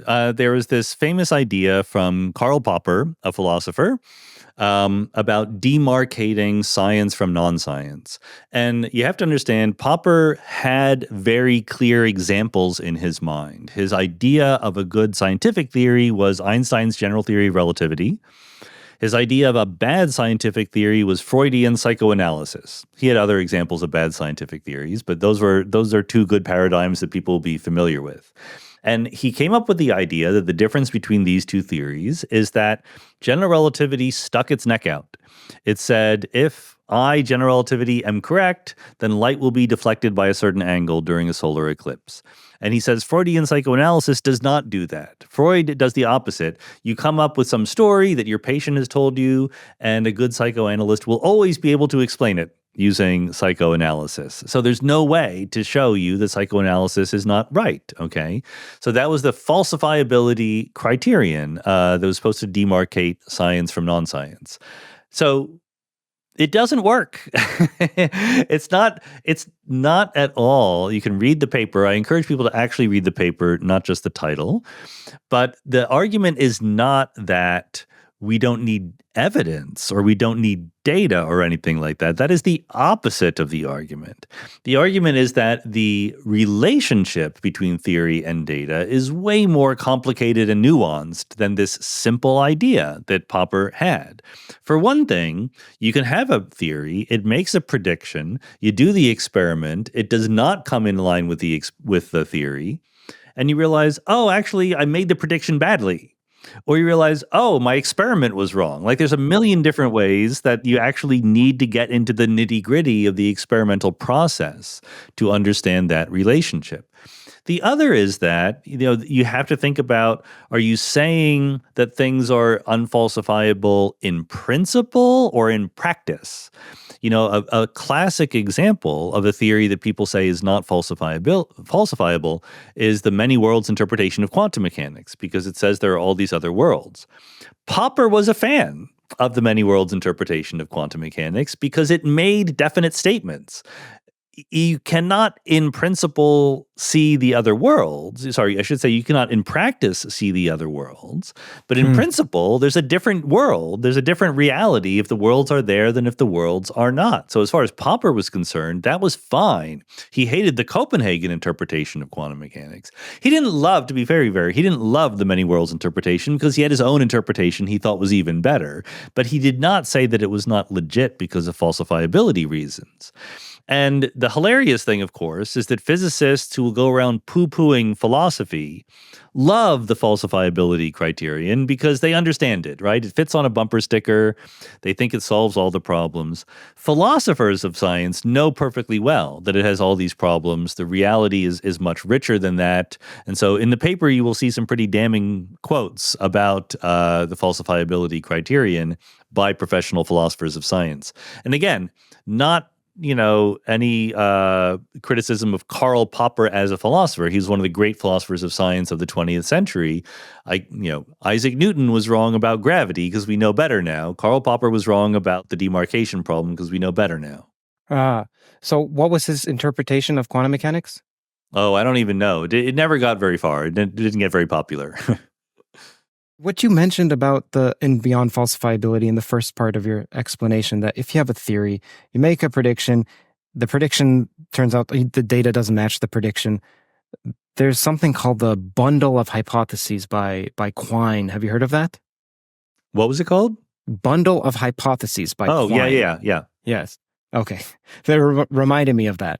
So, well, yeah, sorry, let me just butt in very quickly. Sure. This is part of why falsifiability is not put in central importance by philosophers of science, because all of your experimental data is ultimately interpreted through the lens of a theory. As we've already said, which experiments you do is interpreted through the lens of a theory. There can be a whole bunch of extra hypotheses, is what Quine was getting on about, that feed into the actual experimental prediction you make that might be wrong, even though the fundamental theory that you thought you were testing is completely okay. So that's why it's just much harder in the real world than Popper's cartoon would make it out to be. And I specifically in the paper I tried, again, this was completely ignored because people don't like to read papers. They like to read titles. I tried to make very clear in the I apologize, paper. sir. No, it's not about you. I'm sorry. I didn't mean about you. By the way, you are going to continue that point, but I'm going to start a series on this channel called The Daily Archive, where I'll go over a different paper from the archive in 5 to 10 minutes and outline it to people. So Beyond Falsifiability will be one of them. Good. So yeah, the point I'm just trying to make very quickly is that the actual Karl Popper the human being who was a philosopher of science had a much more nuanced view of the philosophy of science than this little cartoon popper that physicists sometimes invoke without ever having read what he says. And it's the cartoon popper that I was actually arguing against in that paper. Did you just point out the problems with traditional falsifiability, or did you propose, hey, here's the demarcation? Because earlier you said you don't care too much about that demarcation, although you care about good versus bad. Yeah, I do not claim to have the once and for all correct philosophy of science. So I do try to be humble about that. And what I try to say is, look, let's think about why Popper's idea about falsifiability is so compelling. It's because he's trying to emphasize two things. Number one, that a good theory is definite. It doesn't explain every possible reality. It says some realities are okay and some are not. And number two, we judge the success of theories empirically. The reason why I'm a fan of the many worlds interpretation of quantum mechanics is because it fits the data that we actually have. And its opponents say, but there's this other data we can never get that would make it even more obviously true, namely looking at the other worlds, and you can't get that data. Why do I care about that? Why do I care about the data we can't get? I care about fitting the data we can get, and Popper was on that side. What would Popper say about the different ways that we can compactify in string theory, and saying that there's this landscape, and sure, we have a swampland program, but there are conjectures there. It's not complete yet. Would he say that it sounds akin to there's many variants, so people may interpret that as many worlds or many possibilities? So certainly I don't know what Karl Popper himself would say. I'm not going to put words in his mouth. I think that the relevant point is that in any one particular compactification, that is a definite theory of the world. And that theory can be right or wrong. There can be many, many, many compactifications. That's absolutely true. But that makes our life hard. That doesn't make the theory intellectually disreputable. It just means that we might not ever figure out which one, if any, is the right one. Is this good versus bad science the same as religion versus science? Or would you see religion as something different? Not pseudoscience, not bad science, it's something different. Religion is too broad a category to say much specific about. There is natural theology. There is the attempt to learn about the nature of God through observing the natural world. But there's also plenty of aspects of religion that, number one, have nothing to do with the natural world, and number two, don't proclaim to be scientific in any way. So I don't think it's an apples-to-apples comparison. Speaking of naturalism, what is poetic naturalism? Poetic naturalism is an idea I explored in my book, The Big Picture, which tries to, in the spirit of people like Daniel Dennett, the philosopher who recently passed away, say that there is a base reality. There's the world that in principle could be described perfectly well. But there's also all these sort of more coarse-grained, higher-level descriptions of the world, what Dennett called the real patterns in the world. And they deserve to be thought of as real aspects of the world also. So you can be naturalist, you think there's only one world, the natural world, but poetic because there are many different ways of talking about the natural world. Some of those ways will be purely scientific. The theory of tables and chairs is based on the theory of atoms and molecules at the end of the day, but I don't need to know about atoms and molecules to talk about tables and chairs. Other theories might not be based in science. Theories of ethics or aesthetics, where there's no experiment you can do to figure out whether or not your claim is true or false, but nevertheless, they serve a purpose to us in our everyday lives. Okay, so would it be akin to saying the standard model is an effective field theory, and chemistry is akin to an effective model of that, and then biology an effective model of chemistry? I know I'm abusing the terminology, but there is a reality to the different levels, even though in principle, quote unquote, they can be reduced down to physics. Yeah, I think that's most of it, but there's also this extra thing that some things cannot be reduced down to physics, even in principle, things like morals and aesthetics. So, look, it's so cool that you think about morals and aesthetics and philosophy, and I'm curious, when did that start? I think it's probably safe to say that it started when I was an undergraduate. I was an undergraduate at Villanova University, a good Catholic school where they forced you to take a whole bunch of classes far outside your major. So every liberal arts undergraduate, liberal arts and sciences undergraduate, had to take 3 semesters of philosophy, in addition to 3 semesters of religious studies and 3 semesters of history and 3 semesters of English all down the line. So that's where I first took a formal philosophy course, and I did fall in love with it right away. I didn't, and ended up being a philosophy minor. I didn't ever think that it would have something to do with my work in physics. That wasn't until much later, till I was a professor, a junior faculty member, that I realized that some of my work in cosmology had a very direct overlap with people in philosophy departments who worked on what they called foundations of physics. So rather than arguing about Karl Popper type stuff, what's a theory, what's not a theory, they were really doing physics, but they were just doing physics in a way that would only get them hired in philosophy departments. Oh, So that's super interesting. yeah, so those are my people. Wait, you have to explain more. What is meant by that? They're doing foundations of physics, but if for some reason would only be the job placement was only in the philosophy department. Well, think about the arrow of time, which is where I was actually working on this particular thing. So I didn't get into quantum mechanics until somewhat later. So thinking about why the past is different from the future, it goes back to Boltzman and Maxwell and other people, because they're the ones who invented the problem. The problem didn't exist before them because there just was an arrow of time. The past was different from the future. It only became a problem when you invented these mechanistic kinetic theories, where you said that heat is the kinetic energy of molecules and entropy is the number of ways you can arrange them, etc. So basically, you're reducing everything to particles obeying Newton's laws. And Newton's laws don't have an arrow of time in them. And so if you're reducing everything to particles obeying Newton's laws, now you have a problem that you didn't have before. Why is there an arrow of time?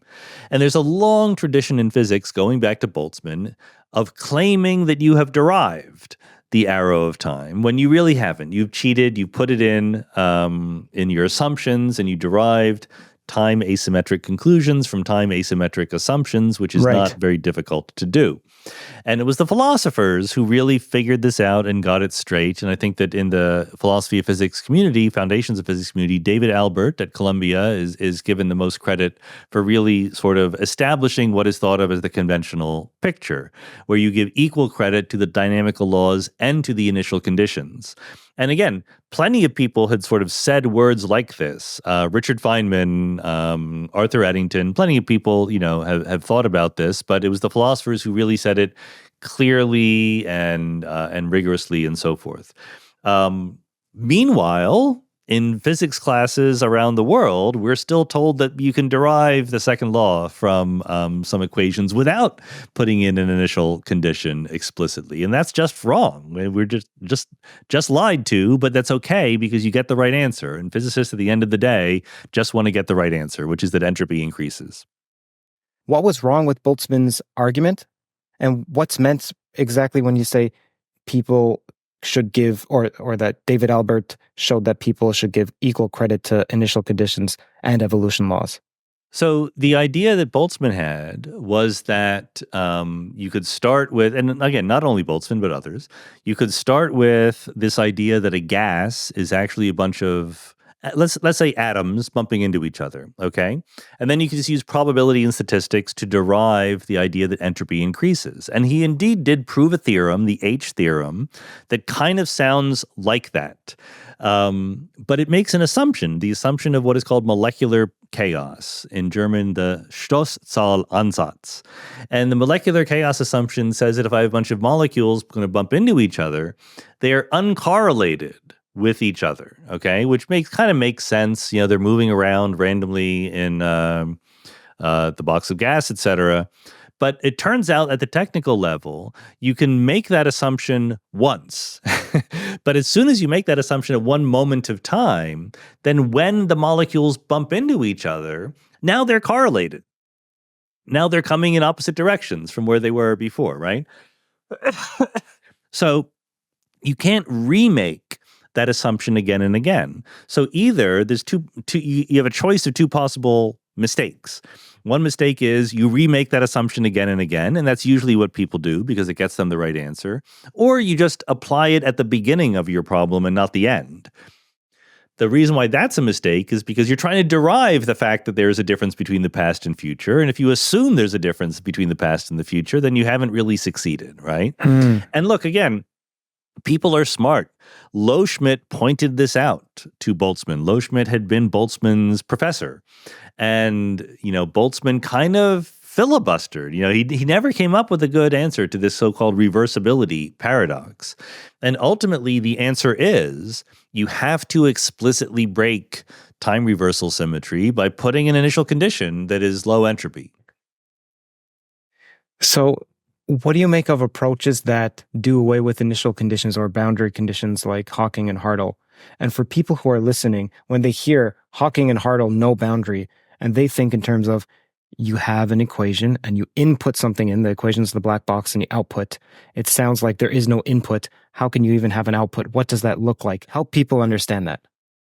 Well, so there's two things. Number one, Hartle and Hawking have what is called the no boundary proposal for the wave function of the universe, but it's certainly an initial condition. They certainly apply it at the beginning and not the end. It's called the no boundary condition for technical reasons in quantum gravity. So let's indulge our readers with some technicalities for 30 seconds, and then we'll pull back. Feynman told us that we can do quantum mechanics by doing a path integral. That is to say, by summing up contributions from every different possible trajectory the system can take. In this case, because we're doing gravity, the trajectories a system can take are geometries of spacetime. Okay, so you would like to sum over every geometry of spacetime. That's hard. So the first move that Hawking makes is instead of summing over every space-time, let's sum over every space. So let's just imagine that there was no time dimension and just treat everything in a Euclidean way, as we say, but we let it be curved. And then if you have some state of the universe at one moment of time, you can sum over all of the Euclidean continuations of that to the past that don't have another boundary. They have the boundary that is the moment of time you're looking at, but no previous boundary. And that's the no boundary wave function of the universe. Now, if that's all you ever did, that would be cheating just as much as Boltzmann did. You're putting in an arrow of time. In later years, Hartle and Hawking, and also Thomas Hertog, who wrote a book about this not too long ago, who was their collaborator, they talked to people like me and David Albert and other people who cared about the arrow of time, and they realized that they need to be a little bit more careful about what their assumptions were. And it actually goes back to an even earlier debate between Stephen Hawking and Don Page in the pages of Nature and so forth. But the result is that they now would like to claim that the set of all solutions to their equation is completely time symmetric. But we live in a solution that is not. And that's actually a very sort of plausible, clever possibility to think about. I think it's very alive, but I think that, again, quantum gravity is too hard for us to say anything definitive about it one way or the other. Others, like myself, have other theories where you don't really focus on the quantum state of the universe. You have a universe that is largely classical, but is also symmetric between the past and future. And the real difference is that we don't see the whole universe. So in our picture, what you and I think of as the Big Bang is not the beginning of the universe. It is the emergence of our little bit of universe out of some pre-existing thing. And the whole shebang is actually symmetric in time. So again, not cheating the way that Boltzmann did. That's a great wordplay. The whole shebang versus the Big Bang. Yep. So can you explain how is one supposed to think of the whole shebang compared to the Big Bang? And are you saying that our experience of the arrow of time is somehow some local phenomenon? It's absolutely, in my picture, some local phenomenon. The whole shebang is just a casual word for the multiverse, right? The idea in cosmology of the multiverse is that there are regions of space and space-time that are just far away in either space or in time, so we can't see them, where conditions are very, very different. And so in our picture, that includes not just far away in space, but even before the Big Bang. as well. And again, plenty of other people have theories of things that happened before the Big Bang. But except for our model, I think this is still true, they do one of two things. Either they put in an arrow of time forever so that there is some directionality to the time evolution of the universe. For example, Penrose's conformal cyclic cosmology does that. Or they treat our Big Bang as a special moment, as a moment of special conditions, low entropy, for whatever reason, because it fits the data or whatever, which is also perfectly fine. But in both cases, you're not explaining the special condition of our early universe. You're putting it in some way. Our ambition is to not make any assumptions about the speciality of the state of the universe at any one moment of time, and to argue that in almost any initial condition, you could go both forward and backward in time and get a universe that ultimately looks like ours. So that's an explanation, whereas sometimes people would say, we explain the fact of fine-tuning because everything happens, and then there's the anthropic argument. So what you're saying is not the anthropic argument. Ours is anthropic only in the following sense. In our whole shebang, the vast, vast majority of places to live have no matter in them, have no matter or energy, it's just empty space. So, of course, we're not going to find ourselves there. We're going to find ourselves in hospitable regions of space-time. So that's anthropic in exactly the same way that we explain why we live on the surface of the Earth rather than on the surface of the sun. There's a lot more surface to the sun than the Earth, but it's not a hospitable place to live, so we're not surprised that we find ourselves here. Your recent work on holography, do you consider that to be work in quantum gravity, or do you consider that to be work in reconciling GR with the standard model, which is different?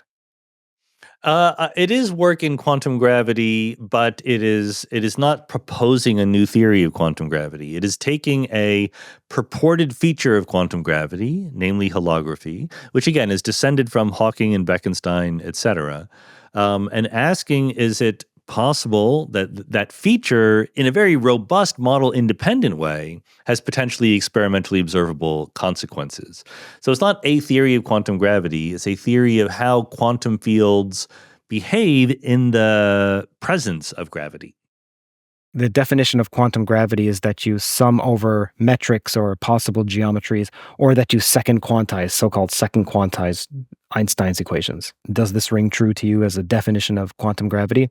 Because that would be distinct from the more broader reconciliation between general relativity and the standard model. I don't know. That's a definition that you're welcome to or not. For me, whatever the correct quantum theory is that gives rise to gravity is quantum gravity. I see. Okay. So when someone says we need to marry general relativity with the standard model, and it could be through some novel mechanism that doesn't involve a path integral over geometries, then that would still be a quantum theory of theory of For quantum me, it would gravity. be, yeah. But again, I'm not going to insist that everyone stick with my definitions. I see. Well, the reason is because I know that the string theorists have the concept of string universality. I don't know if you've heard of that. Have you heard of string universality? Yeah, I've heard of it, but I'm not an expert. So I couldn't give you the definition. it just says that any consistent theory of quantum gravity can be gotten to by some low energy limit of a string theory. So sure, there may be other quantum gravities out there, but they will all end up being string theories anyhow. That's a good thing to conjecture. We'll have to figure out whether it's true. Right. Yeah. Exactly. Hard to prove. It's a braggadocious claim. Right. Because sometimes I ask string theorists, what's the definition of string theory? And then I thought it would just be, you have a theory where your fundamental ontology is an extended object, or at least that's where it came from, or maybe it's one of the 5 flavors or something akin to that. But then they would say, well, we're studying quantum gravity. It's any consistent theory of quantum gravity. I think before the second superstring revolution, so before the mid-1990s, it was pretty clear what string theory was, but it was a fundamentally perturbative theory. You had strings, and you would scatter them, and you would calculate the Feynman diagrams and get an amplitude and so forth. But when we started to understand dualities in the mid-90s, these were non-perturbative phenomena that were not based on scattering strings off of each other. And for better or for worse, the field became much richer. People were trying to understand these dualities and holography and special new kinds of field theories that you could get to by taking limits of these string theories and so forth. And so these days, if you ask almost any person who you think is a string theorist, are you a string theorist? They will say no. I am thinking about theoretical physics, and I get it because they're thinking more broadly than just the old-fashioned 1980s style string theory. What's meant when the term publish or perish is echoed? Publish or perish is somewhat of supposed to be a dark joke, right? But it basically is the idea that in academia, you are judged at the end of the day by what you publish, not by being smart or being personable or being friends with anyone. What have you done? What have you accomplished out there in the literature, whether it's scientific literature or humanities or arts or whatever? So if you want to succeed in academia and getting a job and keeping the job, you have to publish things. There's a physicist, and he was saying, look, the second question after what is my name is how many citations do I have? And that this just in some job application for a postdoc or could be an assistant professor, I don't know. And he was saying that this encourages people to just keep publishing trivial or just what barely makes the mark instead of monumental achievements. And then also citing your friends. Those are citation cliques. And I believe that's what was referenced in Publish or Perish. What do you make of this? In the modern era, where you have preprints and everything is electronic, you can figure out not only that someone has a bunch of publications, but whether those publications had an impact on the scientific literature, and by how many times they are cited. And that is not a perfect proxy for whether or not their work is good or not, but it's better than just counting how many publications they have, right?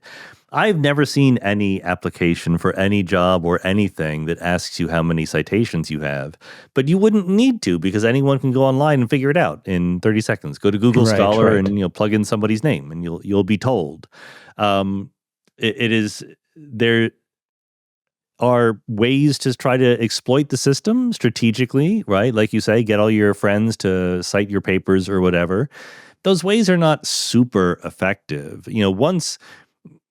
I'd like to think that at a decent university, which I like to think that I'm at now at Johns Hopkins, when you hire someone, it doesn't matter only how many citations you have. You want to look at their papers. Like, are they interesting? Do they say good things, at the end of the day? It's a big world out there, and I can't say that all places work like that, but I cannot imagine hiring somebody just because they have a lot of citations and I don't know what work they've actually done. What papers are you most proud of?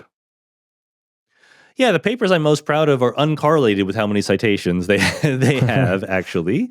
I think the paper that I explained about the arrow of time is probably one of the ones I'm most proud of, even though there's some mistakes in there that some calculational things that I think I could improve upon now. But I think the idea was very interesting and still it might even be right.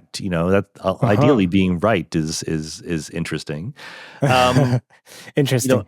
I wrote a paper with Chip Sabins about deriving the Born rule in the many worlds interpretation of quantum mechanics, which was like my huge. first philosophy of quantum mechanics paper. So I'm personally proud of that, just because it's the first one in that direction.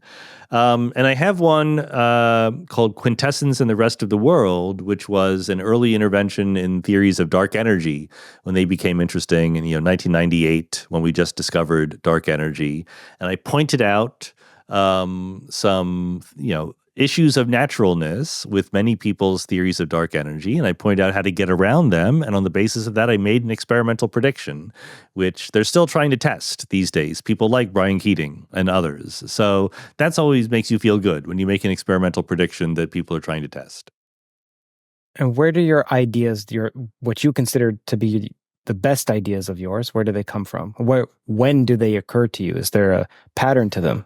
Honestly, the best ideas come out of annoyance because you read other people's papers or you hear what they're talking about and you think to yourself, like, that doesn't quite work that doesn't quite fit together. Like the quintessence paper, there were all these people writing models of dark energy with scalar fields that were very low mass and for some reason weren't interacting with anything else. I thought that was very unlikely, so I explained that it was unlikely. For the Arrow of Time paper, there are a lot of cosmologists writing papers about what they consider to be natural conditions for the early universe, and I think that they were not actually natural. They were just cheating, just like Boltzman did back in the day. So I got annoyed with that, and I tried to do better.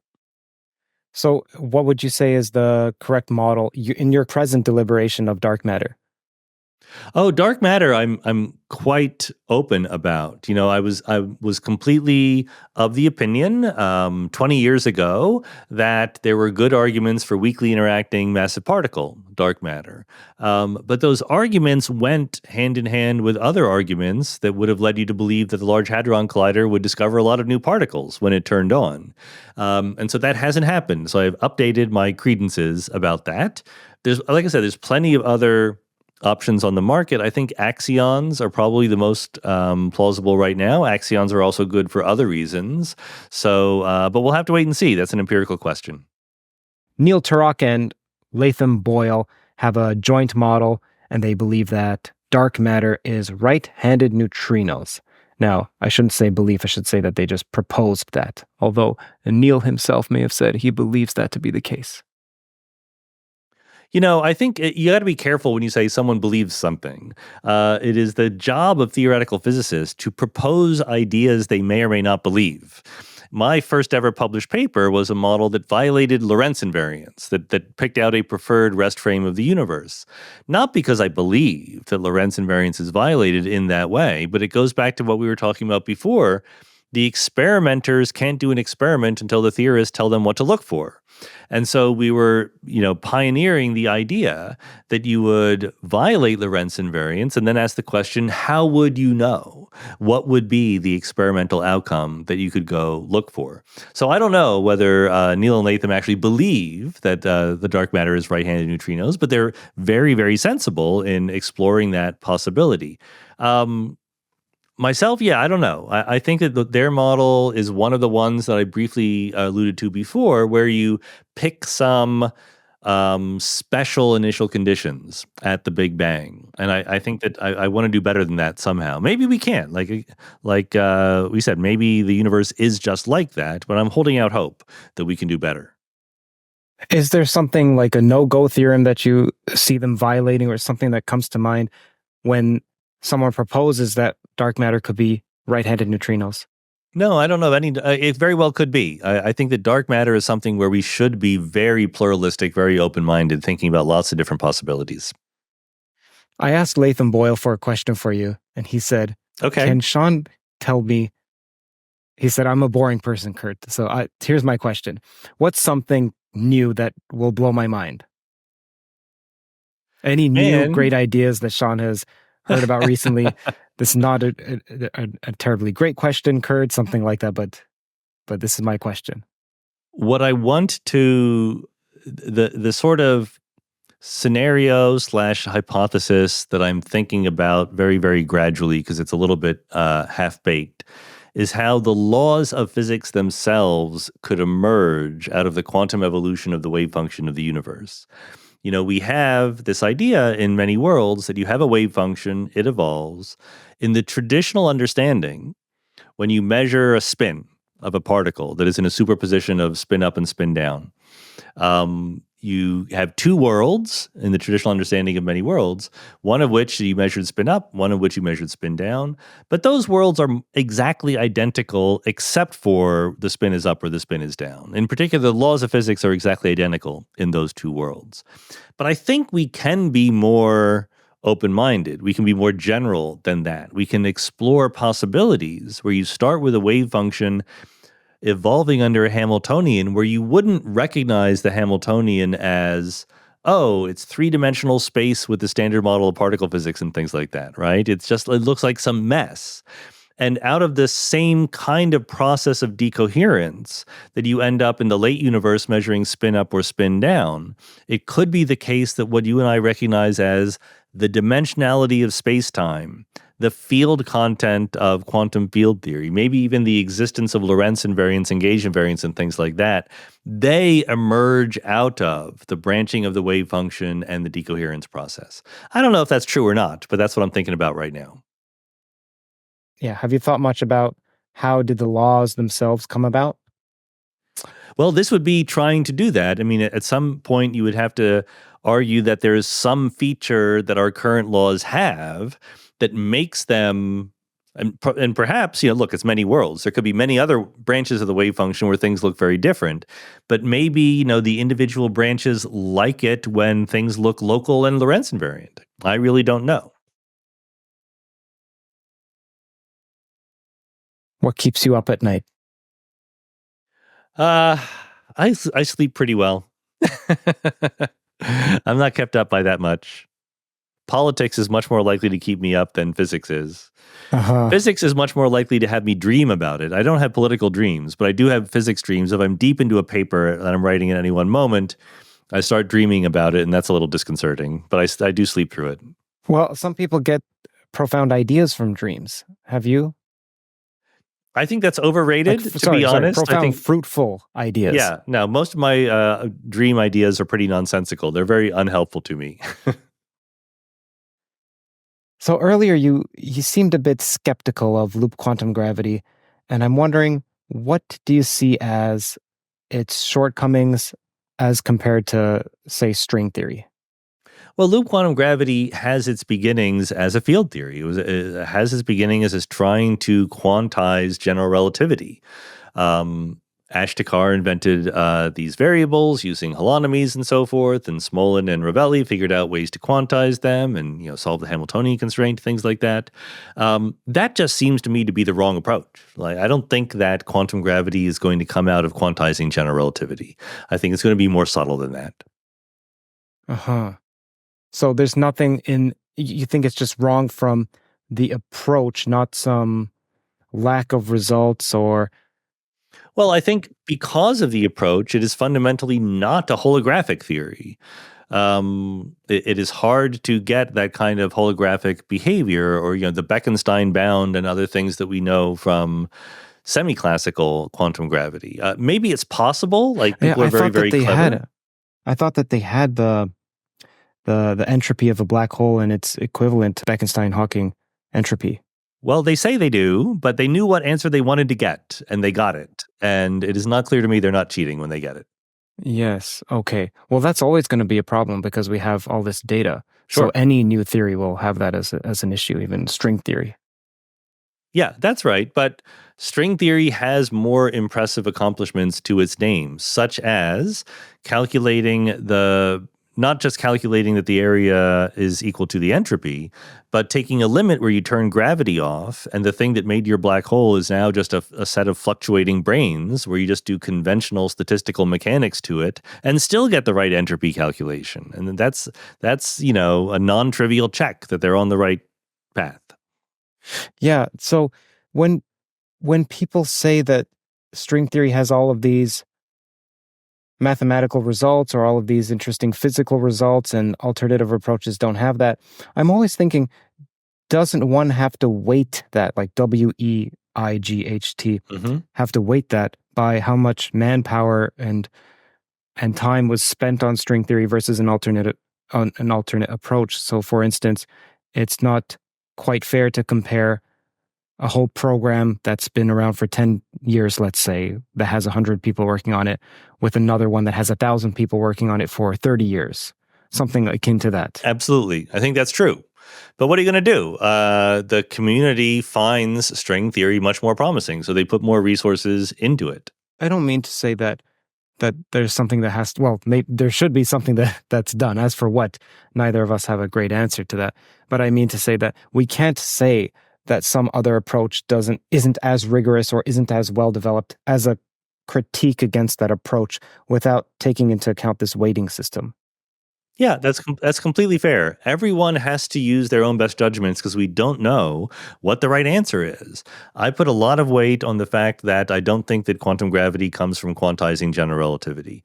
The other thing that string theorists put a lot of weight on is if you just think as a particle physicist thinks and you scatter two particles off of each other, in that ultraviolet regime, when you get up near the Planck scale, every field matters. It's not just gravity. There's no regime in which you can think about gravity and not think about the other forces. And quantum loop quantum gravity starts from a theory of gravity more than anything else. It doesn't rely on a specific matter content in the way that string theory unifies those things.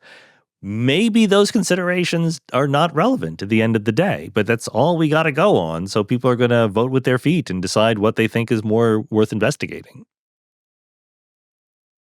What advice do you have to the young person who's listening, who's watching, who would like to become a physicist or a mathematician? Maybe those are different pieces of advices there. They are different people. I can't give advice to mathematicians because mathematics is great, but it's not my own passion. Mathematics is about proving theorems and conjuring up possible worlds that are not real. And like we said at the beginning, I'm interested in the real world more than anything else. For physicists, I would think very, very carefully about and I always say this to my students, what is the intersection of what you care about, what you're good at, and what the rest of the world cares about? If there is no intersection of those three things, maybe rethink the area that you are in. But we all know, we've been talking, that progress is slow now in fundamental physics. The questions are amazingly important and fascinating, but the answers are slow in coming right now. So I think it's completely valid for a young physicist to say, I think that studying complexity or artificial intelligence or biophysics is more up my alley than studying string theory or quantum gravity is. Even though the questions are super important, I'm not sure I know how to make progress on them. What about advice for a philosophy student? Well, philosophy is very broad, right? There's very different kinds of philosophers. You can be a very well-respected philosopher studying Immanuel Kant, who was, the works of Kant. He's a very specific 19th century philosopher, and that's okay. That's something that you can do, and it's very interesting and difficult to do, but it's completely different than being a philosopher of physics who is trying to do foundations of physics and try to understand the quantum measurement problem or something like that. So I can't give advice to the vast majority of philosophers. The little bit of advice I would give is, try to keep in touch with same advice I'm giving with physicists, the real world, what we know about how the world works. There is such a thing as quantum mechanics.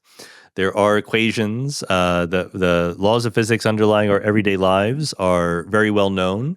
Don't invent a philosophical system that is incompatible with what we know about fundamental physics. And lastly, I know you don't like the word belief, so let's say bet. If you were to place a bet on something that's held sacred currently, maybe it's supersymmetry, maybe it's the arrow of time, you mentioned that in physics today, just by your colleagues, you have an understanding of the fervor of the field. So what's something that is almost taken as an assumption that you think is false, that will be overturned, or what have you?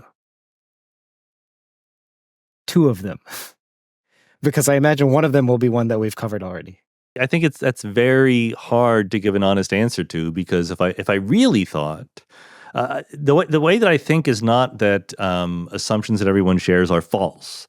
I don't have many beliefs along those lines. My beliefs are more along the lines of we're not paying enough attention to this problem, right? So in the case of like the foundations of quantum mechanics, it's not that people have strong beliefs about it that are false. It's that they don't care. It's that they're not paying attention to it, right? And I think that physicists should pay more attention to that. And I think that the same thing could be said about, the anthropic principle or statistical mechanics or a whole bunch of things. It's very, very hard. Physics is also a very big, broad field right now. I think there's very exciting areas like stochastic thermodynamics, which looks at the thermodynamics of small but not too small numbers of particles where you can actually see the fluctuations happening. I think this is an amazing field that is just beginning to grow and will be revolutionary in the next 50 years, and very, very few people are working on it. So there's plenty of interesting things out there in physics, but my favorites do not always line up with the favorites of the field more broadly. We've gone this whole conversation without, I think, even mentioning once consciousness. And this is theories of everything. So, okay, you say good, so maybe you don't want to end on that. But what is your take, sir, on the hard problem of consciousness or consciousness in general? I already gave it away when I was giving advice to young philosophers, which is make sure your theories of philosophy are compatible with what we know about physics. I don't have any strong opinions about consciousness other than whatever it is, it's compatible with what we know about physics. You're not going to fix the puzzles of consciousness by changing what we know about physics. As I say in a paper that I wrote called, Consciousness and the Laws of Physics or something like that, physics was very easy to understand. We know a lot about it. Consciousness is very hard to understand. We know next to nothing about it. The fact that consciousness is a puzzle should not lead you to change the good things that we know about physics. It's like losing your car keys and solving the problem by buying a new car. That's usually not the best way to do it. Maybe it's right, but there's got to be a better way to bet. What would be examples of these people who are, or these theories that are throwing away physics? Oh, plenty of people. Roger Penrose tries to do it, right? In his case, it's still compatible at low energies, no? True. Well, many people who have non-physicalist views of consciousness, either directly dualist theories or maybe like panpsychist or property dualist theories, all of these theories say that the experience of consciousness is more than a sort of reductionist way of talking about the collective behavior of atoms and particles. And I think that it's not more than that.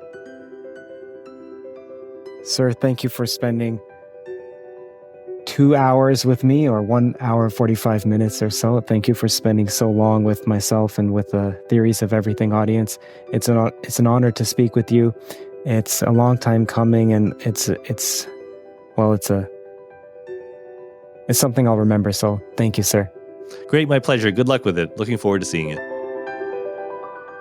Some brief channel updates. Stick around for the next minute as they may concern you. Firstly, thank you for watching. Thank you for listening. There's now a website, CurtJaimungal.org, and that has a mailing list. The reason being that large platforms like YouTube, like Patreon, they can disable you for whatever reason, whenever they like. That's just part of the terms of service. Now, a direct mailing list ensures that I have an untrammeled communication with you. Plus, soon I'll be releasing a one-page PDF of my top 10 toes. It's not as Quentin Tarantino as it sounds like. Secondly, if you haven't subscribed or clicked that like button, now is the time to do so. Why? Because each subscribe, each like helps YouTube push this content to more people like yourself. Plus, it helps out Curt directly, aka me. I also found out last year that external links count plenty toward the algorithm, which means that whenever you share on Twitter, say on Facebook or even on Reddit, etc., it shows YouTube, hey, people are talking about this content outside of YouTube, which in turn greatly aids the distribution on YouTube. Thirdly, there's a remarkably active Discord and subreddit for Theories of Everything, where people explicate toes, they disagree respectfully about theories, and build as a community our own toe. Links to both are in the description. Fourthly, you should know this podcast is on iTunes, it's on Spotify, it's on all of the audio platforms. All you have to do is type in Theories of Everything and you'll find it. Personally, I gain from rewatching lectures and podcasts. I also read in the comments that, hey, toe listeners also gain from replaying. So how about instead you re-listen on those platforms like iTunes, Spotify, Google Podcasts, whichever podcast catcher you use. And finally, if you'd like to support more conversations like this, more content like this, then do consider visiting patreon.com/CurtJaimungal and donating with whatever you like. There's also PayPal, there's also crypto, there's also just joining on YouTube. Again, keep in mind, it's support from the sponsors and you that allow me to work on Toe full time. You also get early access to ad-free episodes, whether it's audio or video. It's audio in the case of Patreon, video in the case of YouTube. For instance, this episode that you're listening to right now was released a few days earlier. Every dollar helps far more than you think. Either way, your viewership is generosity enough. Thank you so much. Also, thank you to our partner, The Economist.